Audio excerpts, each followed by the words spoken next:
Hi, and I'm here with Emily. Hello, Emily. Hello. Hello. I haven't introduced you. I haven't interviewed you before. I'm excited. No, it's nice. It's good to talk about just everything that's going on. It is. Now, the reason why I wanted to talk to you was the fact that basically, obviously, you're a bodybuilder, and Yes. but also you have launched a podcast. Yes, which I'm so excited about. I'm nervous. Okay. Obviously, I've not sort of touched that realm yet. But yeah, no, it's new.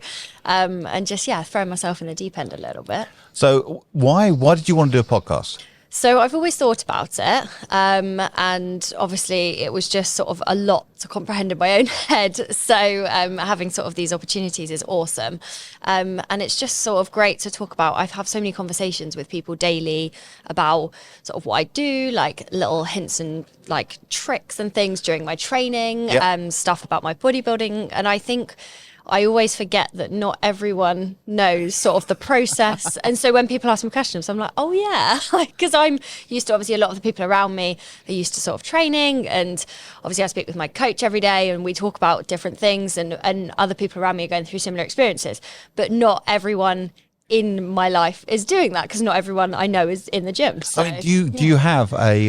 It's like you don't look like a bodybuilder. I mean, bodybuilders are have big, massive, no neck. Yeah. And so you don't look like a typical bodybuilder. So people get a bit surprised. Like, oh, you're a bodybuilder, really, Yeah. really? And I think it goes of two ways. Like sometimes you say to people, "Oh, like this is what I do, and this is what I'm going to do," when I was getting ready to get on stage, and people are like, "Oh."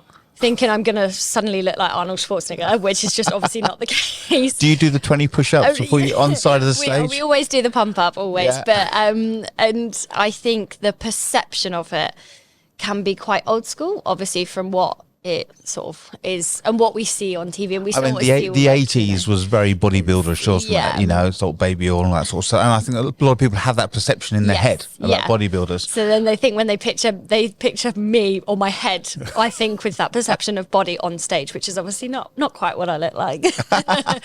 Okay, so we've got so we've talked about your background roughly. Let's talk about your podcast. What are you going to be talking about? So I am calling it, so my branding and my company is called Empower Fitness, and I'm calling it a diary to empower. So this can cover loads of different things. Obviously, I want to talk about some topics of the bodybuilding side of things.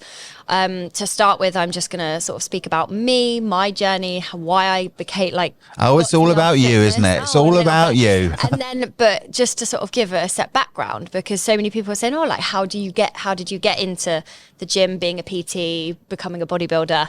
And then I sort of have a lead up of guests ready to sort of jump on board. And I'm starting with my coach just to talk about different topics in training, in nutrition. Mm-hmm. I want to sort of talk about like mobility, hormones in training, like just general fitness. I want to get some of my team and my clients on board to talk about their journeys, because I think I always say to my team, I don't expect you to do what I do.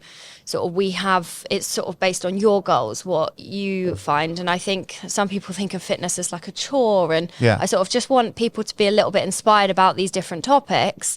So it's not just bodybuilding, but obviously there will be some crossovers. Which I started bodybuilding, you know that? I go down the gym once a week for an hour. Love it. On the bike. Amazing. I know. We started. I'm doing it with my lovely wife, and we go down there. She goes down there sort of like 7 times a week. It's like every day. Like crazy. But with me, it's just 1 hour, one hour a week. Yeah. You just get the old heart going. Yeah, and I think it feels nice to sort of just keep things ticking over, but also enjoying it as well, rather than thinking, oh, I need to go to the gym and spend 5 hours there. Like, it's much more manageable by going, actually, I'm just going to go in, do a little bit of cardio, do a bit of this, and just enjoy myself. And then you come away and you never regret it. You always feel good. And that's what it's more about. But what I absolutely love, I mean, I'm a great Billy Joel fan, so I put Billy Joel on my beats. I'm Love sitting there, sit there pedaling away. And the screen's in front of me, and I'm going through the Italian vineyards, and it's you've got all the different things. It's kind of like we've got one of the bikes at one of the gyms that I work at, and you always see people do like loads of different routes and going here, there, and everywhere, which is quite. But it's great. But back in the day, you just had your bike and you used to pedal, and you were looking around and looking at the wall and that. And now there's like things to take your mind off it, so it's not really exercising as such. And you just enjoy it, and it makes you feel like you're going somewhere. You're literally on a journey. You are literally going on a journey. Do you know, I done a spin class over in Aldershot. That's when my nephew he was a PT there, so I used to join early in the morning, do the really early ones. But it was only like 40 minutes. That kind of fit with me because when I first did it, it felt really hard work, and I was sitting more than actually riding. But then eventually, I kind of picked the pace up a bit. But you find those odd ones that actually really challenging the actual teacher, because he's going through all the ups and downs, his music's kind of changing, so you're kind of sitting and rising up, you're sitting down, you're leaning forward, and then obviously keep changing the tension. But these guys are like really trying to outdo the teacher. It's just kind of I find spin fascinating. I've never done it myself. I've got some friends who are really, really into it, and I say to them, oh my god, I feel like I would die.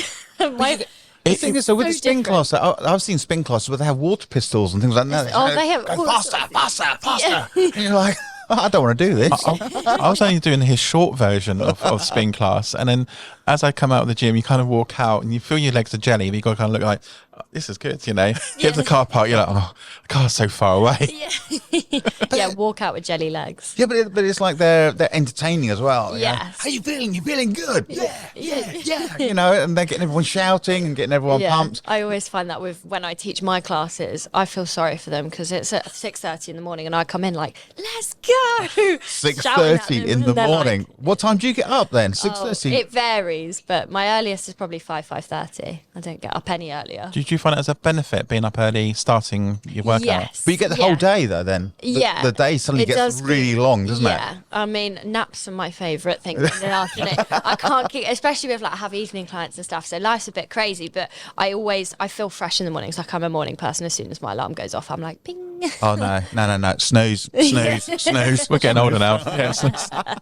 Yeah, it might change. So back to your podcast. So are you going to be doing like a new thing that people have started doing? It's like lives and things like that, so they get the interaction from people. Yeah, so we're gonna film it. We might do some like live stuff along the way. Obviously we've only just sort of started getting into the process of it and just starting episodes really. But yeah, we're going to be filming it as well, so people will be able to catch it on YouTube and also watch it on Spotify and things like that, as well as just listen to it and sort of well away. But yeah, no, it's good. I could sit and watch it. It's like I can sit and watch people in the gym. I couldn't. But when you come to actually doing it, it's something totally different. Yeah, it was a bit nerve-wracking on my first one when it was just me, myself, and I was like, I'm just. Do you not talk to yourself then? Yeah, this is a bit strange. But it's good. And obviously I'm excited to have guests alongside me, like I know, and so many people and everyone around me, and I spoke a little bit about this in the first episode, is how they've inspired me. And without the people around me, I wouldn't be sort of in the same place to grow in terms of my business. Who's your inspiration then? Oh gosh, I mean that's a very narrow question. Me auntie. But it's just like I find that I think as we can be as humans quite closed off, whereas actually if you're just having that one conversation or trying something that someone else suggests, it can then lead the pathways on a little bit. And that's kind of how everything random, it sounds a bit cringe, but how my life is kind of panned out. But yeah, which is nice. And it's people, I still have conversations with people I train with and how they do something, and I'm still constantly learning. And I think that's really important to recognize, rather than just thinking, nope, this is it, and this is the only way I'm going to do something, and this is what I should do. Do you find it a lonely existence? What, in the gym? Yeah, I mean, not only that, like being a bodybuilder, you're on your own a lot. I know you have your trainer, but you train alone. You do so instead of working in an office. We have people you can chat to and things like that. It's very much you're on your own. Yeah, you're sort of in your own zone, but obviously everyone, the people around you, are sort of like.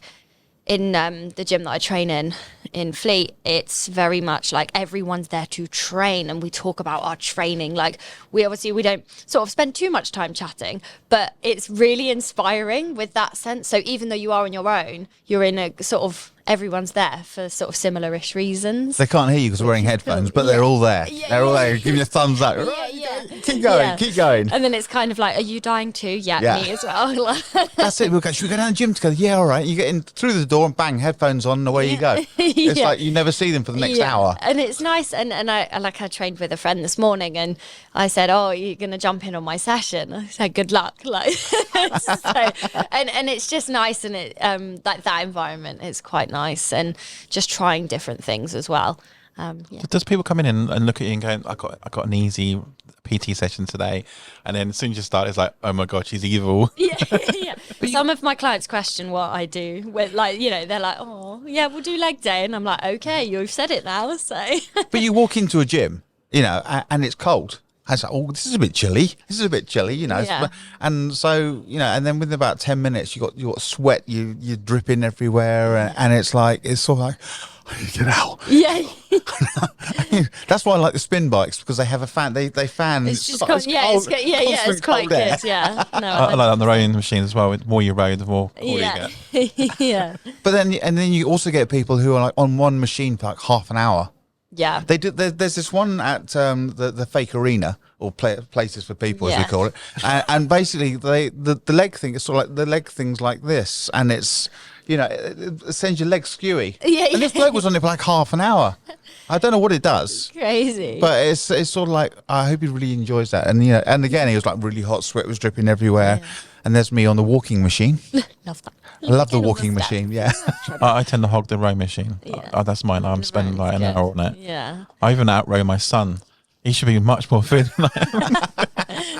So good. Well, it's been fantastic talking to you, Emily. Thank you very much. Thank you for having me. And I know you've got a very busy schedule ahead of you here. Jack's here. He's all ready to record your latest. Ready to go. Ready to go. What are you talking about today?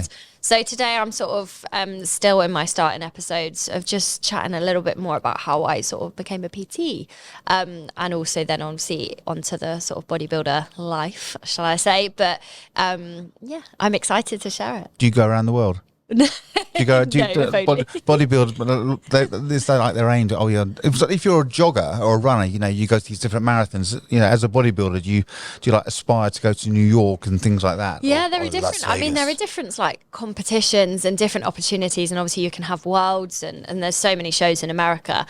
Obviously, my ones this year were only UK based, as it was my first season. But it would be wicked to compete abroad. No sponsor yet, then. No sponsorship. I am sponsored by Emerge Elite, actually, so big it up. She covers it up afterwards. So good, yeah, so good.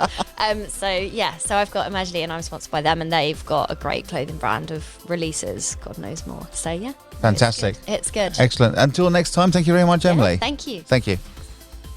Hi, I'm Lucy Lyons, and this is my debut novel, The Finding Machine, a cosy mystery set in 1998.